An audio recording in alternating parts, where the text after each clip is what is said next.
Bismillahirrahmanirrahim.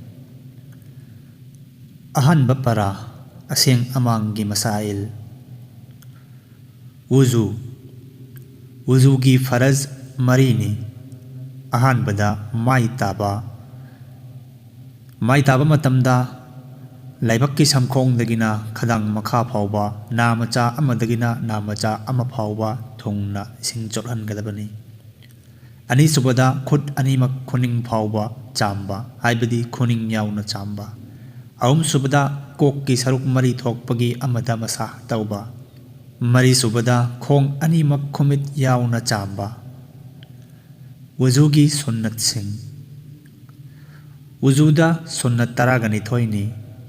Ahanbada niyat tauba haibadi wuzu tauragani haina wakhalna khanba.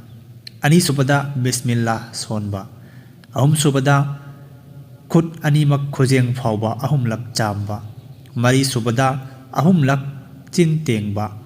Manga subada miswak sijinnaba. Taruk subada natonda ahumlak ising hapa.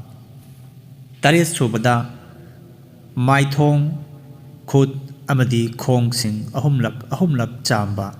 Nipan subada kok masa punna amuktang masa tauba. Mapan subada nakongi masa tauba. Tara subada koi amadi khutki khusa singbu khilal tauba. Haibadi ising yauhannabagidamakta khusa sing lonsanaduna koi da khusa hapchinduna lengba otba. Taraga mathoi subada wuzugi farai singbu mathang manau naina tauba. Haibadi mai taba khut hamba kok masa tauba adugi matungda khong hamba. Taraga nithoi subada pat ama chamba loibaga ama makhata na tumak chamba marakta topa thabak taudaba natraga koina pallaga laitaba. Wuzugi mustahab taraga nithoini. Ahanbada awangba mafamda famlaga wuzu tauba. Ani subada kiblagi maikaida mai onba. Ahum subada khut amadi khong sing chamba matamda yetlomdagi hauba. Mari subada iyet ki khutna chintengba amadi natonda ising hapa. Manga subada naton sengdokpada oigi khut sijinnaba. Taruk subada wuzugi part sing adubu haibadi wuzuda chamliba kaya sing adubu taktuna chamba. Taret subada nakong masah tauba matamda khutki khutnaubina nakongi masah tauba. Nipan subada ngak masah tauba. Mapan subada khudop siba oirabadi madubu leng ottuna ising changhanba. Tara subada wuzugi matungda shahadat ki kalima sonba. Madugi matungda Allahumma ja'alni minat tawabina wa ja'alni minal mutatahhirin. Masigi arthadi Walla aibu kokpiyo haijaba singi manungda chalhanbiyo. Amadi aibu asingba singi manungda chalhanbiyo. Masigi dua se sonba. Taraga mathoi subada wuzudagi lemhauba isingado leplaga thakpa. Taraga nithoi subada wuzugi kayat khudingmakpu chamba matamda shahadat ki kalima sonba. Wuzuda makru oibasing. Potlam nipan wuzuda makru oi. Ahanbada sunnat ka ona tainabada wuzu tauba.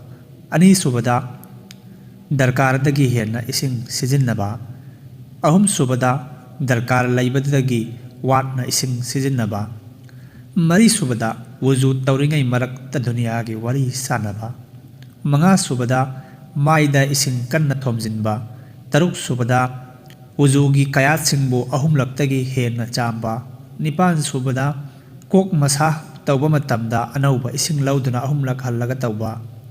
Nipan subada wuzu loireba matungda khut kanthokpa. Wuzu kaihanba potlam sing. Potlam mapanna wuzubu kaihanli. Ahanbada khong hamba ising tauba. Ani subada nungsit khaiba. Ahum subada hakchangdagi i natraga amotpa potlam sing thoklaga chendhakiba. Mari subada khawom thanna oba. Manga subada pangthakiba. Taruk subada ngawkiba. Taret subada ngaraga tumkiba. ꯅꯤꯄꯥꯟ ꯁꯨꯕꯗ ꯅꯃꯥꯖ ꯃꯅꯨꯡꯗ ꯈꯣꯟꯖꯦꯜ ꯍꯧꯅ ꯅꯣꯛꯄ, ꯃꯥꯄꯟ ꯁꯨꯕꯗ ꯅꯤꯁꯥ ꯄꯥꯟꯕ,